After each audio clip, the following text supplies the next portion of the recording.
Assalamualaikum, nama saya Noshira Afiza binti Abu Talib, nombor metrik 271152, dan di dalam video ini saya akan menceritakan tentang isu pertukaran terma panggilan Sabah dan Sarawak daripada status panggilan negeri kepada status panggilan wilayah. Penukaran terma wilayah ini selepas lawatan Perdana Menteri iaitu Tan Sri Muhyiddin Yassin ke Sarawak baru-baru ini, dan beliau menyatakan bahawa Sabah dan Sarawak bukan negeri tetapi lebih tinggi yang disebut sebagai wilayah. Seterusnya, apa yang kita perlu faham dengan pertukaran terma wilayah kepada Sabah dan Sarawak ini? Yang pertama, terma wilayah kepada Sabah dan Sarawak ini merupakan satu istilah yang berbeza dengan negeri-negeri di Semenanjung Malaysia. Yang kedua, ia mengimbas kembali sejarah penubuhan Malaysia di mana Sabah dan Sarawak yang sememangnya sebuah wilayah. Yang ketiga, penukaran ini merujuk kepada tentang perkongsian sama taraf dengan Semenanjung atau seluruh negeri timur di Malaysia.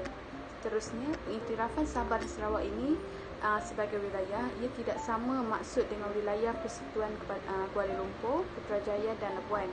Dalam erti kata lain, wilayah Persekutuan Labuan ini adalah lebih rendah daripada negeri, tetapi Sabah lebih tinggi dan negeri di Semenanjung dalam konteks penubuhan. Yang kelima, wilayah persekutuan ini dikawasali oleh Kementerian Wilayah Persekutuan KWP, dan setiap wilayah ditadbir oleh pihak berkuasa tempatan iaitu Dewan Medarai Kuala Lumpur DBKL bagi Kuala Lumpur, Perbadanan Labuan bagi wilayah Labuan, dan juga Perbadanan Putrajaya bagi wilayah Putrajaya.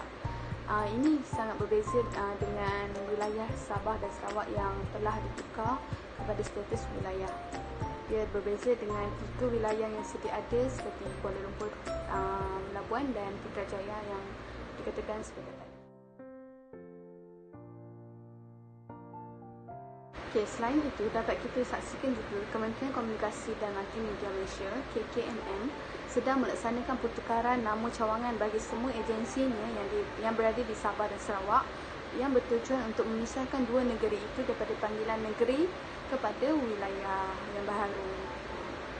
Pelaksanaan itu dilakukan susulan keputusan dan arahan yang diperoleh daripada mesyuarat kabinet yang dilakukan sebelum ini.